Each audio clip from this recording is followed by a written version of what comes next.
در آغاز هیچ نبود، کلمه بود و آن کلمه خدا بود و کلمه بی زبانی که بخواندش و بی اندیشه‌ای که بداندش چگونه میتواند بود؟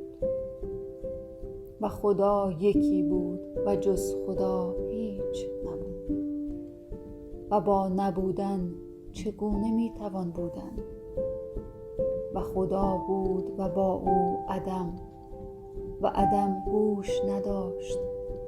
حرفهایی هست برای گفتن که اگر گوشی نبود نمیگوییم و حرفهایی هست برای نگفتن، حرفهایی که هرگز سر به ابتذال گفتن فرود نمی آرند، حرفهایی شگفت، زیبا و اهورایی و سرمایه ماورایی هر کس به اندازه حرفهایی است که برای نگفتن دارد و خدا برای نگفتن حرفهای بسیاری داشت که در بیکرانگی دلش موج میزد و بیقرارش میکرد و عدم چگونه میتوانست مخاطب او باشد؟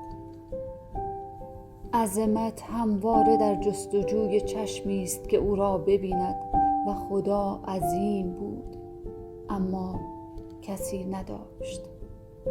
خدا آفریدگار بود و چگونه میتوانست نیافریند؟ خدا مهربان بود و چگونه میتوانست مهر نورزد؟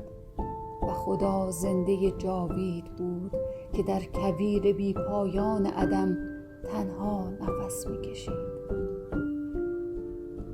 دوست داشت چشمی ببیندش و دلی بشناسدش. خدا آفریدگار بود و دوست داشت بیافریند، پس انسان را آفرید و این نخستین بهار خلقت بود.